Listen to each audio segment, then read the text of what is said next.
Now see, what is the title? The Voice of Rain. As the poem begins, the doubt starts. Poem जैसे शुरू हुआ है, doubt यहीं से start हुआ. You all are the student of science, and you know the gap between voice and sound. Voice और sound के बीच में अंतर जानते हैं ना? Now, tell me what is the difference, basic difference between sound and voice?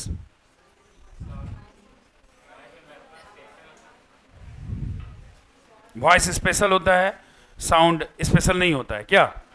Okay, what I'm telling you all, what you are listening from me, जो आप सुन रहे हैं, जो भी हम बता रहे हैं या जो बोल रहे हैं, what is this? It is voice or sound? Confused? Voice है. And if I pull this remote, this is what? Okay, तो sound मतलब होता है शायद sir when the output of a something, मतलब अगर output कोई चीज का हो तो वो sound generate करता है. But if it is human being, अगर किसी ह्यूमन बीइंग का हो तो वो क्या हो जाता है? वॉइस. यही जानते हैं आप लोग ना? यही होना भी चाहिए और एग्जैक्टली यही होता भी है. But what is the title? Pay attention on it. The voice of rain. The voice of rain. ये तो साउंड होना चाहिए. If you are getting the point. ये अगर देख रहे हैं टाइटल तो ये क्या होना चाहिए था भाई? But why it is voice of rain? Doubts होता है ना? डाउट्स. ओके, नाउ समटाइम्स समझिएगा हम क्या बताना चाह रहे हैं आपको. समटाइम्स एक कंपोजर, कभी कभी कोई कंपोजर क्या करते हैं, नॉन ह्यूमन बींग्स में, point to be noted my Lord, non human beings में ह्यूमन क्वालिटीज को डाल देते हैं. बात को समझिएगा. नॉन ह्यूमन बींग्स मतलब कोई चीज है उसमें क्या डाल दिया गया? ह्यूमन क्वालिटी को. जैसे अगर बोलते हैं my cell phone missed me for an hour, point to be noted, my cell phone missed me for an hour, मतलब मेरे सेल फोन ने मुझे मिस किया कितने देर तक? इस सेल फोन है ह्यूमन बीइंग. क्या सेल फोन ह्यूमन बीइंग है? नहीं. लेकिन इसमें मिस्ड कौन कर सकता है भाई? इंसान करता है. लेकिन आपने किसी सेल फोन में किसका क्वालिटी डाल दिया है? ह्यूमन बींग्स का. कभी कभी कुछ कंपोजर क्या करते हैं, नॉन लिविंग थिंग्स में जान डालने के लिए लिविंग थिंग्स का क्वालिटी उसके अंदर डाल देते हैं. And this process is called personification. और ऐसे प्रोसेस को क्या बोलते हैं? पर्सोनिफिकेशन. यहां आप दिमाग में रखिएगा, ठीक है? पर्सोनिफिकेशन का मतलब हो गया, क्या अगर हम कभी पूछ दिए बताओ भाई क्या डिवाइस है पर्सोनिफिकेशन, या नेक्स्ट टाइम हम यही पूछ देंगे कि ये नहीं समझ में आया वॉइस क्यों है, तो एकदम क्लियरली बोलना कि सर मे बी कि यहाँ जो कंपोजर है वो रेन के क्वालिटी को ह्यूमन बींग से रिलेट कर दे रहे हैं. और ऐसा अगर होता है सर तो this is called personification. So now one thing is sure कि ये जो पोएम है बिल्कुल पर्सोनिफाइड है, मतलब रेन को as a human being present किया गया होगा. क्लियर हो गया? इसीलिए क्या लिखा हुआ है? The voice of rain. It's a simple poem. बहुत ज्यादा ब्रेन नहीं लगाना है, बहुत ही सिंपल पोएम है. Since you are the student of science, you know what is the natural process of rainfall. As a science student, you first tell me what is the natural process of rainfall? By cloud. Cloud कहाँ से आ जाता है? ठीक है, बताइए आप क्या जानते हैं, क्या आपने क्या सुना है? In Hindi you can explain me. क्या जानते हैं आप, कैसे होती है बारिश? मतलब बारिश का प्रोसेस क्या है? ये क्लास 6-7 में नहीं पढ़े आप लोग? तो व्हाट डू यू नो? कुछ तो बताओ हमको. वाष्प बनता है और फिर उसके बाद ये वाष्प ऊपर जाता है and it changes into cloud and once again it come backs. यही है ना? बस इसी चीज को जानिएगा that there is a strong relationship between literature and science. Literature और साइंस में एक स्ट्रॉन्ग रिलेशनशिप होता है, ठीक है? ये बात का ध्यान रखिएगा. अभी बीच में इनको हम कुछ नहीं बोल सकते because the poem is going on. अभी फिर से डिवाइस चेंज करना पड़ जाएगा. बात समझ रहे हैं? इनको बाद में बताना हमको. Now the voice of rain is a poem. अब ध्यान से देखिए. The poem has been composed by Walt Whitman. Walt Whitman दिख रहे हैं आपको? वो ही is the king of free verse. सुनिएगा इनके बारे में. वॉल्ट विटमैन जो है ना, इतना सारा पर्सनिफाइड पोएम लिखे हैं ना that you can not that I can't explain in words. मतलब इनका वॉल्ट विटमैन का मोस्ट ऑफ द पोएम्स जो है वो किस पर बेस्ड होता है? पर्सोनिफिकेशन पर. इनफैक्ट इनका एक पोएम है, a child said what is grass. In English honours it is taught which I teach. A child said what is grass. एक बच्चे ने कहा घास क्या है. नाउ ये लिखते हैं कि देयर इज ए बॉय, छोटा सा लड़का था, who has come to me and asked me what is grass. Grass क्या है? तो अब यहां पर उन्होंने जो आंसर दिया है बच्चे को, सब किसके पॉइंट ऑफ व्यू से दिया? ग्रास। हालांकि ग्रास तो कुछ बोलेगा नहीं, लेकिन इन्होंने बताया कि ग्रास ने कहा that I am the handkerchief of God, है ना। ग्रास ने कहा that I just spread on the planet, मतलब फैले हुए हैं। I just so the disposition, positive और नेगेटिव वाइब्स को दिखाते हैं। मतलब जो भी था, इनका एक जो है एक पोयम ही है, एक समझ लीजिए एक बुक है इनका, सॉन्ग टू माई सेल्फ। और उस बुक में जितने भी पोएम्स हैं, सब में वॉल्ट विटमैन ने किसका यूज किया है? पर्सनिफिकेशन का। ठीक है, तो याद रखिएगा कि जो ये पोएम आप पढ़ रहे हैं, it is also based on personification.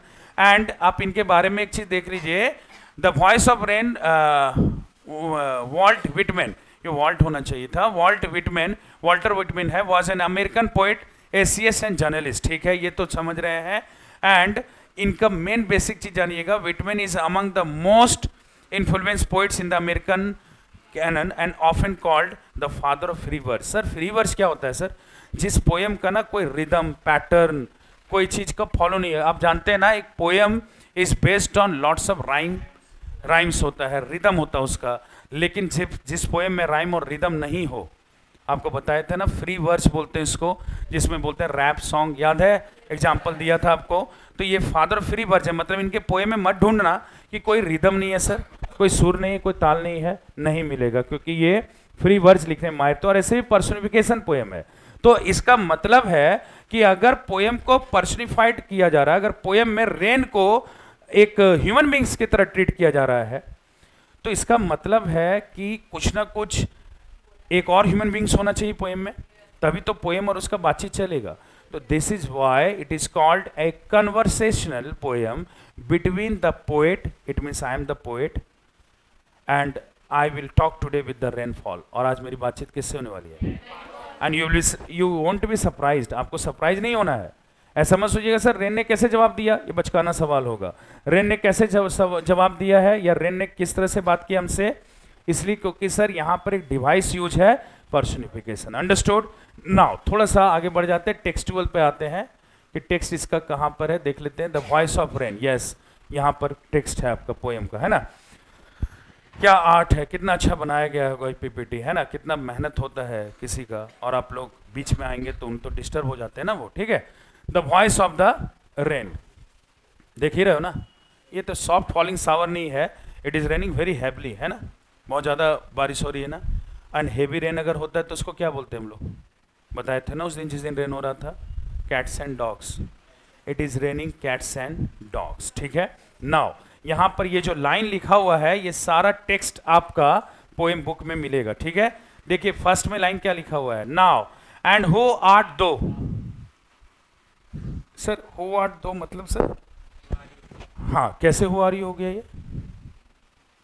हम कैसे मान लें कि ये हु आर यू है? एंड अगर हु आर यू है तो why it is not written who are you, फिर हु आर यू क्यों नहीं लिखा हुआ है? आया ना डाउट? डाउट आना चाहिए ना आपके अंदर, बात को समझिए, हम ही डाउट क्रिएट करें आपके लिए।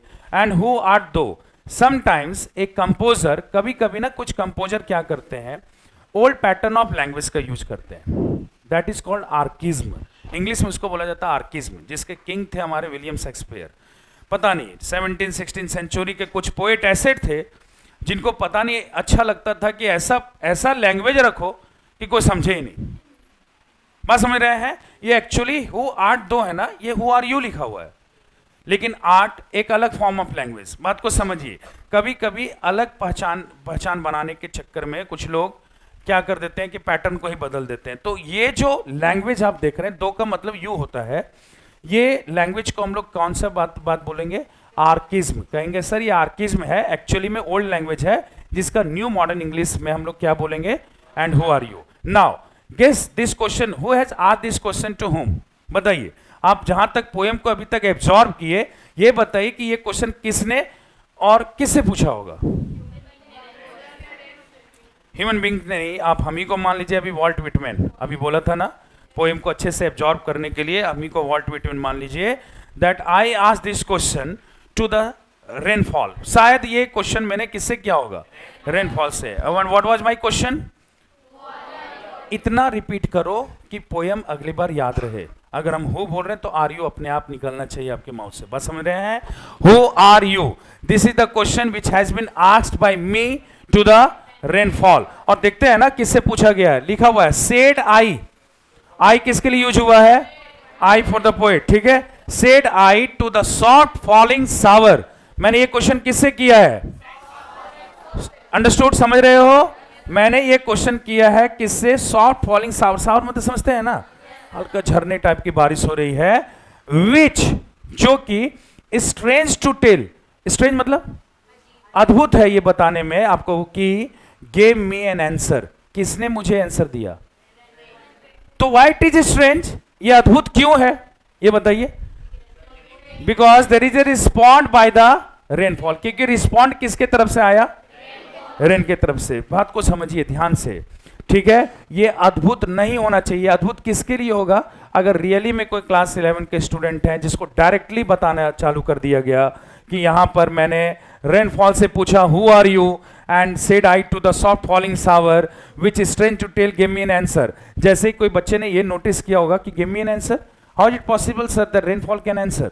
Now it is possible, you people no, आप लोग जानते हैं कि ये पॉसिबल कैसे है। कैसे पॉसिबल है? Because there is a use of personification, ठीक है, इट्स अ डिवाइस, ठीक है। Now give me an answer as here translated, यहां पर आपके लिए ये स्ट्रेंज होगा। If I ask the question what is strange for us, sir it is strange for us that there is a reply by the rainfall. Is it really strange, ये सचमुच अद्भुत है? No sir, actually it is not strange practically, ये सचमुच में practically strange नहीं है। Poem में स्ट्रेंज हो सकता है लेकिन ये स्ट्रेंज है नहीं सर। समटाइम्स इट हैपेंस, ठीक है, कभी कभी ऐसा होता है कि सर डिवाइस का ऐसा यूज किया जाता है, तो ये मान लेना है। मतलब समझिए, क्वेश्चन अगर हम बनाते हैं what is strange for us, तो आप बोलिएगा sir the strange thing is that there is a reply by the rainfall. ये हो गया हम लोग का टेक्सुअल आंसर। लेकिन अगर हम पूछेंगे is it really strange, of track question, अगर मेरा ऑफ ट्रैक क्वेश्चन क्या होगा कि क्या ये सचमुच स्ट्रेंज है? बोला नो सर, रियली में नहीं है, because we know that there may be a reply by the rainfall. Understood? Now here it is translated, मतलब जो रेन ने जवाब दिया है अब इसका नीचे ट्रांसलेटेड किया गया है। अंडरस्टूड? पहले पार्ट में यहां तक में जो लाइन है which role I was playing, कौन सा रोल प्ले कर रहे थे हम? पोएट का, ठीक है। एंड नाउ जैसे ट्रांसलेटेड के बाद का फॉर्म चेंज हुआ, now will play the role of soft falling shower, ठीक है, बन जाएंगे हम। गर्मी है नहीं तो सच में बन गए रहते soft falling shower. Okay, so now I am playing the role of soft falling shower. Now listen me what I am telling you, ध्यान से सुनिएगा। I am the poem of the earth, very first line, what is my first answer? I am the poem of the earth. Poem मतलब क्या? Poem मतलब क्या? हर एक line का एक सेंस निकलेगा, ध्यान से सुनिएगा। आई एम द पोएम, मैं कविता हूं। Rain is actually for female ना, इट डिनोट्स फीमेल ना, फीमेल कोई डिनोट करते हैं ना, रेन बारिश, ठीक है। तो आई एम द पोएम, मैं एक कविता हूं, ऑफ द अर्थ, कहां की? अच्छा, अर्थ की कविता, मतलब सर बाद में समझ में आएगा, कोई चीज तुरंत ही लॉजिकली मत निकालने की कोशिश करो। पहले ये बोला गया है अपने आप के बारे में, मैंने क्या बोला? That I am the poem of the earth. How? go through, maybe you will find the answer. I am the poem of the earth, said the voice of rain. ज्यादा क्रिस्टल, ऐसे तो क्लियर है ही हम लोग के लिए कि ये रिप्लाई किसका था? रेन का। लेकिन पोएट को क्या पता था कि हम इतना क्लियर कर देंगे आपको, इसलिए उन्होंने क्लियरली लिख भी दिया, क्या? Said the voice of rain. किसने कहा ये बात? वॉइस ऑफ रेन ने, ठीक है। आगे बढ़ जाते हैं। Eternal I rise impalpable out of the land and the bottomless sea, ये और इधर होना चाहिए था, समझिएगा। Which you cannot see, you cannot see me, आप याद रखिए आप हमको देख नहीं सकते हैं। क्या आपने कभी देखा है वास्प को? नहीं ना, तो हमको भी देख पाएंगे क्या? आपका साइंस, मेरा लिटरेचर, आपका भाषा, आप जान रहे हैं कि रेनफॉल कैसे होता है। And I will tell you in a literature style what is my journey. हम आपको अपना जर्नी के बारे में बताते हैं, और आप जो जानते हैं ऑलरेडी, बट आप जानते हैं साइंस की भाषा में, हम आपको बताएंगे लिटरेचर की भाषा में। Understood? And there is a great relation between literature and science. Now what I am telling you, क्या बोल रहे हैं हम आपको? दैट आई राइज, मेरा जो उत्पत्ति होता है, राइज मतलब क्या होता है, मेरे उत्पत्ति होना, impalpable out of the land. Actually में आप देख नहीं पाते होंगे मेरे राइज फॉर्म को, लेकिन मेरा जो उत्पत्ति हुआ कहां से हुआ है, लैंड, समझ रहे हैं, भूमि। एंड बॉटमलेस, बॉटमलेस मतलब, बॉटम मतलब नीचे, और बॉटमलेस मतलब माने माने जिसका बॉटमलेस, जिसका अंत ही नहीं हो। और सी, सी का मतलब समुद्र। तो from where do I rise, मेरा क्वेश्चन बन गया, land and bottomless, where is my origin. देखिए यही क्वेश्चन को हम कितना स्टाइल से कर रहे हैं, लैंड एंड बॉटमलेस सी। तो where is my birth place, getting the point. तो where is my birth place, once again, land and bottomless sea. Can you see when I rise? You cannot see. And in the scientific language, can you see yourself? माने क्या हम लोग देख पाते हैं vapours को? तो आप लोग की भाषा में भी नहीं देख पाते, मेरे यहाँ भी नहीं देख पाएंगे आप, ठीक है। Now upward to heaven, upward मतलब, अपवार्ड टू हेवन, हेवन मतलब, मेरी भाषा में हम कहाँ जाते हैं पता है, स्वर्ग की ओर, और आपकी भाषा में कहाँ जाते हैं आप, स्काई की ओर। बस समझ रहे हैं आप, साइंटिफिक बेस पर समझिए, इस पोएम का अलग स्टाइल से हम पढ़ा रहे हैं। आपने कहा कि सर ये बादलों की मतलब ये ऊपर जाते हैं और बादल की फॉर्म में बदलते हैं, यही ना बोला था आपने। तो do you see the changing form of that vapour into cloud, आप देख पाते हैं क्या वो, ठीक है। तो अभी फिलहाल हम आपके बारे, अपने बारे में क्या बोले कि मेरा उत्पत्ति जरूर हुआ, एंड आई गो थ्रू, कहां चले जाते हैं भाई, हेवन की ओर। Heaven means in your language sky, but अगर आपको क्वेश्चन पूछेंगे where does my journey move, तो आपको बोलना होगा अपवार्ड टू हेवन, नहीं बोलिएगा सर स्काई, स्काई तो आपका लैंग्वेज है, ये मेरा लैंग्वेज क्या है, मेरे लैंग्वेज के अनुसार पढ़ रहे हैं ना, upward to heaven. Whence, whence का मतलब क्या, वेयर, जहां पर, वेगुली मतलब अस्पष्ट रूप से, विच you cannot C, formed all together, formed मतलब क्या हो जाते हैं, एक साथ हम हो जाते हैं। यही जो वेपर है ना आपका, ये एक मैंने स्काई की मैंने हेवन की ओर गया, जहां पर आप देख नहीं पाते हैं, वेगुअली फॉर्म टुगेदर, मेरा क्या हो जाता है, एक साथ फॉर्म बदलता है, changed and yet the same. जानते हैं ये फॉर्म हम क्यों बदलते हैं, अरे हम ही रेनफॉल थे ना, I have raised myself from the land and bottomless C,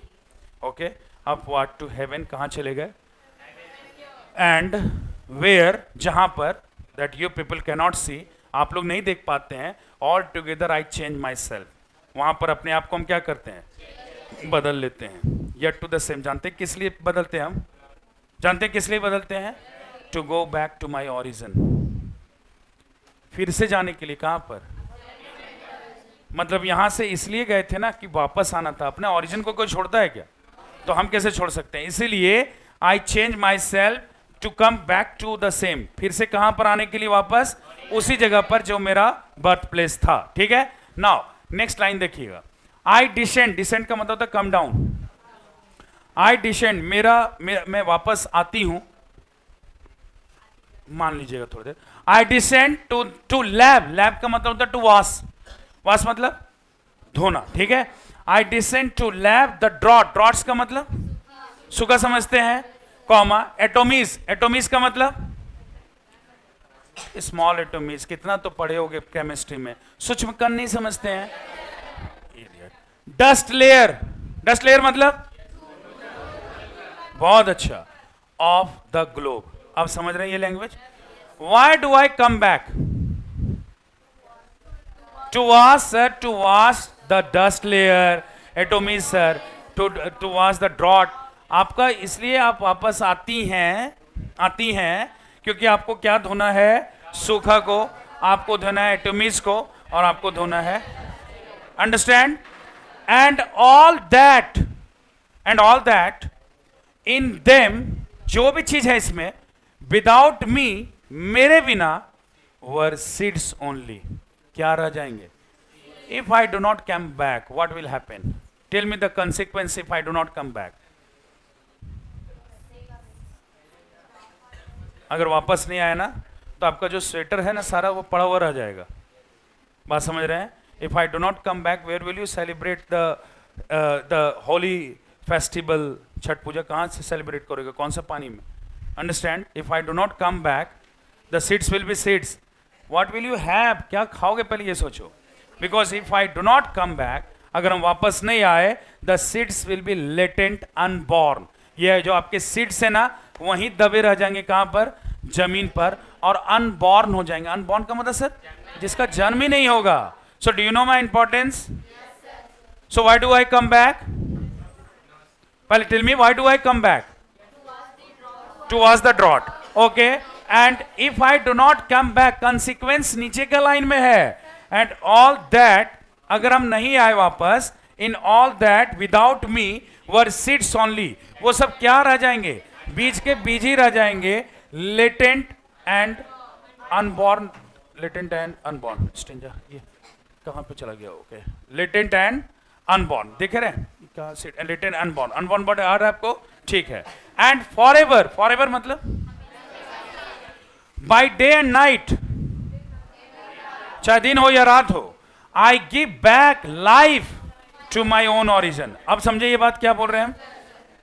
you cannot see me, आप देखते नहीं हैं, और आप जब देखते नहीं हैं तो इसका मतलब ये मत सोचिए कि हम आते नहीं हैं। Have you ever visited Taj Mahal? All of you, कोई भी? तो ये नहीं है? Do you believe that it is there, है ना?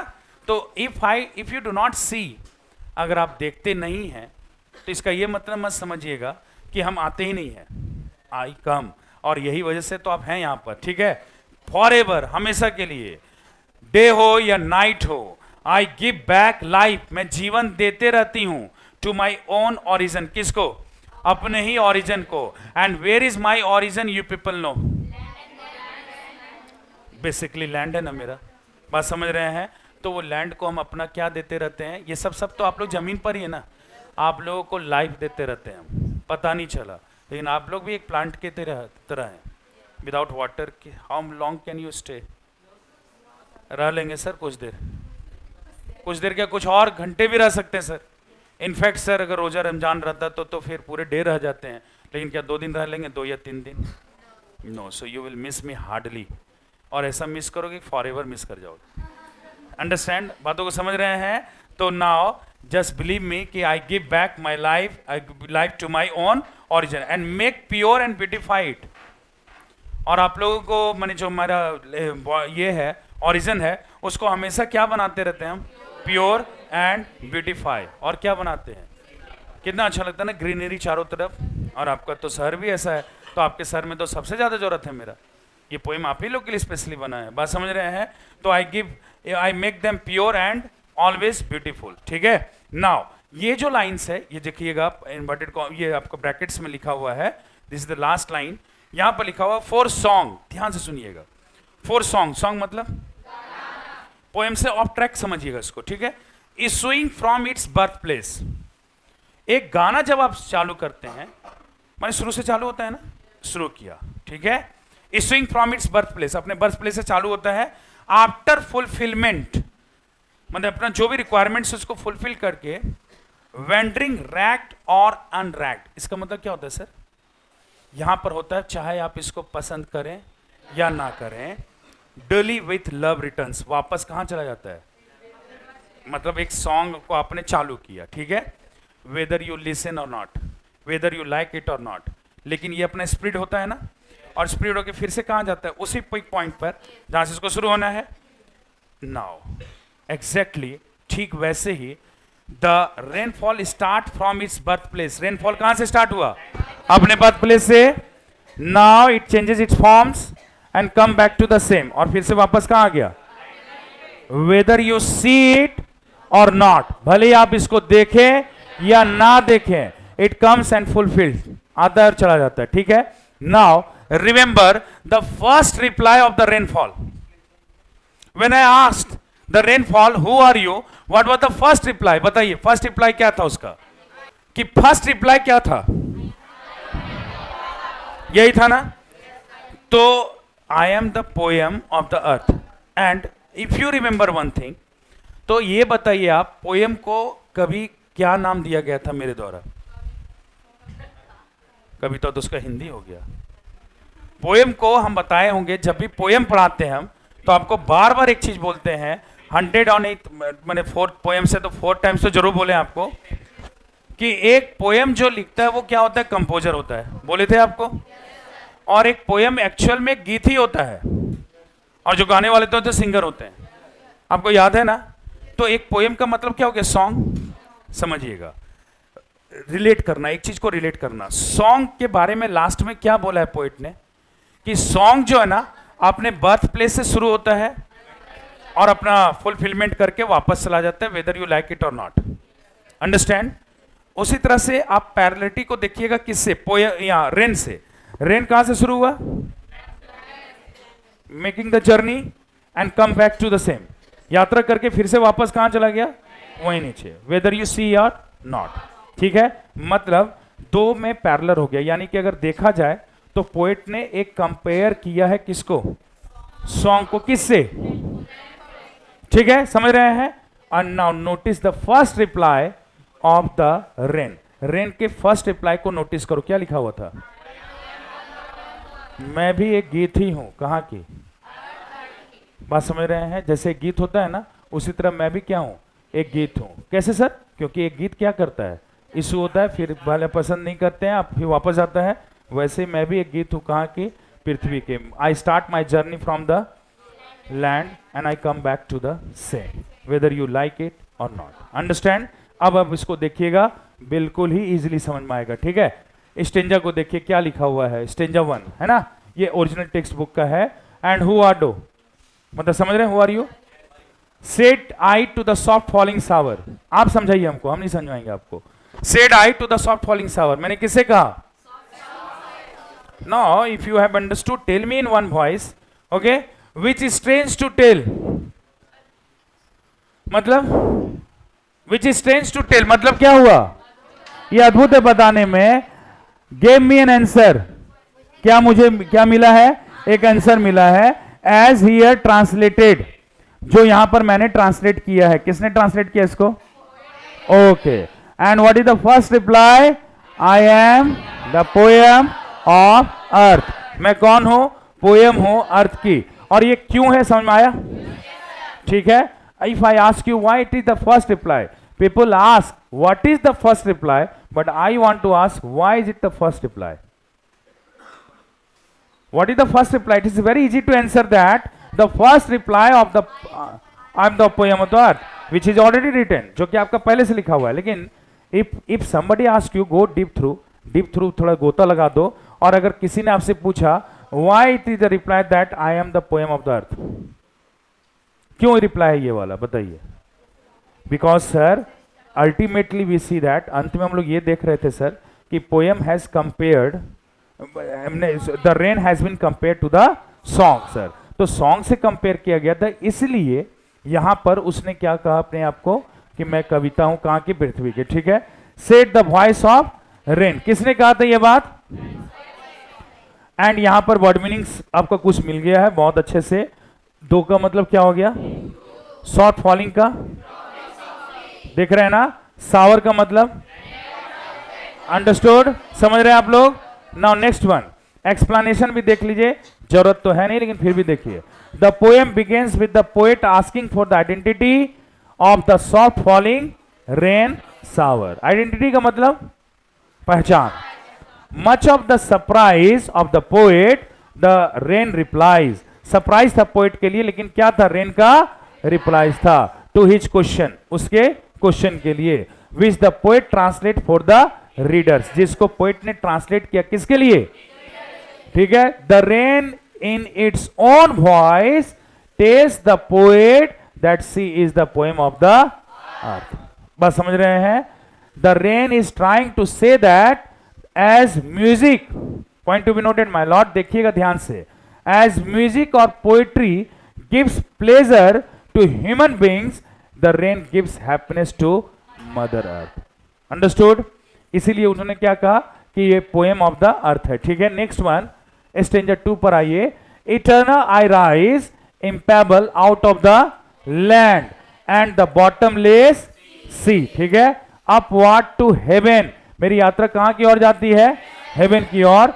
वेगुअली formed all together, changed and yet the same. ठीक है, आप पहले एक्सप्लेनेशन ये देखिए कि पोएम का राइज कहां से हुआ, where is the birth place, out of the land और bottomless sea, and upward to heaven की ओर जब जाते हैं सर, तो वहां पर इसका जो चेंजिंग फॉर्म है वो हम लोग नहीं देख पाते, क्योंकि ये ऑल टुगेदर बदलते हैं और हम लोग ऐसे भी साइंटिफिकली देख नहीं पाते हैं। और ये जो चेंजिंग फॉर्म है, it is just to come back to the same. ये चेंजिंग फॉर्म क्यों है, वहीं सेम पर आने के लिए, ठीक है। What is the word meaning, eternal, everlasting, मतलब हमेशा के लिए, बात समझ रहे हैं। Impalpable, unable to felt by touching, जो आप महसूस नहीं कर सकते हैं, टच नहीं कर सकते हैं। बॉटमलेस का मतलब upward, whence, vaguely and form made into specific shape of form, बात समझ रहे हैं। नाउ नेक्स्ट वन, एक्सप्लेनेशन, वो भी देख लीजिए, एकदम क्लियर कर लीजिए। The poet says that the rain is eternal process but it takes different forms at different times, ठीक है। It rises from the land and the deep sea in the form of integrate water vapour and goes up to the sky. मतलब सीधे ये बताया गया कि ये deep sea या फिर कहां से राइज हुआ है, लैंड से, जो कि एक ऐसा वाटर वेपर समझते हैं ना आप लोग, जो हम बार बार बोल भी रहे थे आपको, goes up to the sky, मतलब ये वास्प के रूप में जब ऊपर गया, तो ये हम लोग ये फॉर्म तो देखेंगे नहीं कभी, ठीक है। There is takes an indistinct shape in the form of clouds, एक कोई माने जिसका कोई परफेक्ट शेप नहीं होता है, ऐसा नहीं कि एक शेप में बनेगा, क्या वहां पर जाकर के ये चिड़िया के जैसा बन जाता है क्या, नहीं, इसका कोई शेप है ही नहीं, ठीक है। और its core matter remains the same, मतलब form cloud although it changes it form और shape, it core matter remains the same, हालांकि अपना वहां पर रूप मीटर, लेकिन उसका जो ऑब्जेक्ट है किसका, रेन का, वो ऑब्जेक्ट वहां सेम ही रहेगा, ठीक है। Since vapour and clouds contain water they can get transform into the other, ठीक है। The words impalpable and eternal indicate that nature is not fully understood and some part of it always remote beyond our reach, ठीक है। वो cloud में जो बदला है ना, इसको थोड़ा सा नेचुरल प्रोसेस दे दिया गया है कि क्लाउड में जो बदल रहा है, तो नेचर का एक ये भी फॉर्म है कि हम लोग उसके चेंजिंग फॉर्म को क्या नहीं कर पाते हैं, देख पाते हैं, और इसका कोई परफेक्ट शेप नहीं होगा, तो इसका मतलब कुछ पार्ट ऐसा है नेचर का which is beyond our understanding, जो हमारे अंडरस्टैंडिंग से क्या है, परे है, ठीक है। ये हमारे लिटरेचर की भाषा में। स्ट्रेंजर 3 में आइए, I descend to the lave the drouth, कहाँ थे हम, मतलब जमीन पर, क्या धोने के लिए, ड्रॉट को, एटोमीज को, and dust layers of the globe, ठीक है। And all that in them without me were seeds only, और जितना भी है इसमें, ये हमारे लिए सिर्फ क्या है, सीड्स है, लेटेंट है एंड अनबॉर्न हो जाएगा, ठीक है। वर्ड मीनिंग में डिसेंड, मूव ऑफ और फॉल डाउनवर्ड्स, ठीक है। कम बैक हम जो बताए थे। लैब का मतलब क्या हो गया, वॉश, ड्रॉट्स का मतलब dry spell, atomies very tiny particles, समझते हैं ना आप लोग। ग्लोब मतलब लेटेंट का मतलब इनएक्टिव, डोमेंट या इनएक्टिव, मतलब ऐसे ही हिडन, जिसको बोल सकते हैं आप लोग, ठीक है। Now next one, the rain drops pour down from the above to wash away drouths and dust layers enveloping earth, मतलब ये रीजन के साथ जो आया वापस, जो रेनफॉल आती है, रीजन क्या है भाई, माने डस्ट लेयर को, ये सब को हटाना या एटॉमिक्स को हटाना, आप तीनों रीजन दीजिएगा, क्योंकि आपका सब्जेक्टिव नहीं है, ऑब्जेक्टिव है। अगर वहां कह दिया कि why does the rain come back, वहां पर दे दिया first option to wash the drought, second to small atomics, या थर्ड दे दिया आपको dust layer and all of this, तो आपको उसमें एक्सप्लेन ऑल ऑफ दिस हो जाएगा, बात समझ रहे हैं। It satisfies the thirst of the dry earth and heals everything that is degrading and lying lifeless, मतलब ये जो भूमि है, जो एक्चुअल में बर्थ प्लेस है रेन का, उसके प्यास को मिटाती है, और जो चीजें लाइफलेस है यहां पर, उसमें क्या डाल देती है, जीवन। The shower removes the dust particles and make earth clean and green.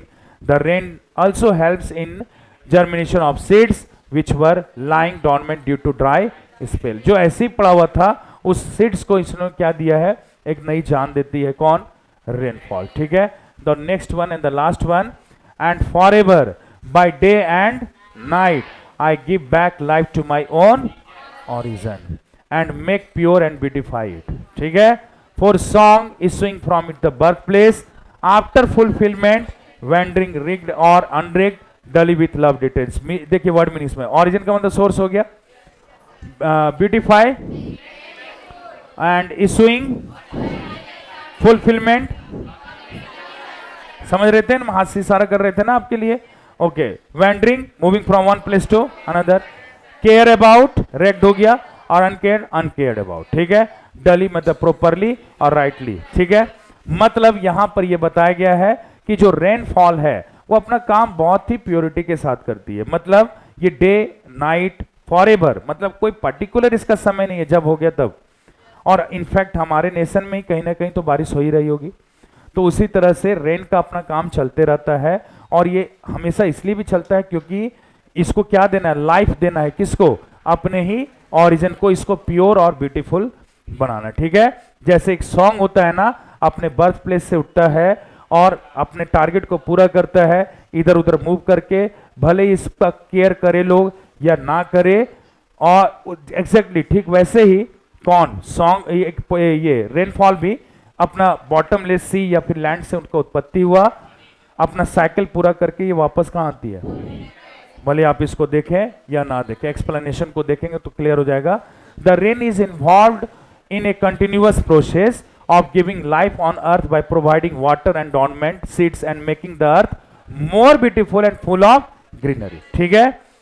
rain helps in enhancing the beauty of earth as the absence of water everything turns dull and lifeless and dust accumulates everywhere। मतलब ये जो rain है ना, ये क्या करते रहती है, देखिए ब्यूटी ऑफ अर्थ को बढ़ाती रहती है, क्योंकि वो चीजें जो बिना पानी के कैसे हो गई थी, लाइफलेस, उनको ये क्या देती रहती है, लाइफ, ठीक है। The last two lines are the poet's own words, हम बोले थे ना ब्रैकेट में है, ये लास्ट का टू लाइन्स जो है ये पोएट का अपना words and it is reflection upon the answer given by the rain. जो अब आंसर जो मिला है ना, उसी के आधार पर, जैसे पहला लाइन क्या बोला गया था रेन के द्वारा, आई am the poem of the अर्थ, तो हम क्या बताए थे, उसके जवाब को भी एक्सप्लेन करना है कि ये जवाब क्यों आया था। तो जिस प्रकार से एक सॉन्ग का हुआ था उत्पत्ति, उसी तरह से ये रेन ने जो अपना जवाब दिया ना, द पोएम क्यों दिया है, वही रिफ्लेक्शंस को दिखा रहा था पोएट अपने ही बात में, ठीक है। The poet absorbs the life of rain is similar to that of a song, देख रहे हैं, ए सॉन्ग और poem is creativity at its best, it has the power to calm, heal, rejuvenate, transform and thrill. In the same way repeated abbreviation and continuation purifies the rain, the entire environment gets drenched in the rain and dust particles settle down, there is greenery everywhere which makes the whole earth beautiful to look at, ठीक है। इतना explanation आपको जरूरत भी नहीं है, आप सीधा ये जानिएगा कि एट लास्ट अगर हम क्वेश्चन बनाते हैं, from what does the poet compare to the rain, तो टू द सॉन्ग सर, ठीक है। Why you know very well, because song भी सर जिस तरह से फुलफिलमेंट करके अपना साइकिल पूरा करता है ना, एग्जैक्टली रेन भी, और सॉन्ग से ही इसलिए किया गया सर क्योंकि वेरी फर्स्ट रिप्लाई जो था वो क्या था, आई am the poem of the अर्थ, बात समझ रहे हैं। एंड और भी कुछ है मटेरियल, समरी आपको जरूरत भी नहीं पड़ेगा, ठीक है, लेकिन फिर भी आप देख सकते हैं। और पोएटिक डिवाइस, देखो poetic device in the poem personification, देख रहे हैं। Although rain is non-living thing, yet the poet treats it like a living thing, as I told you earlier, ठीक है। So the rain has been personified, it has been given a voice in the rain, ठीक है।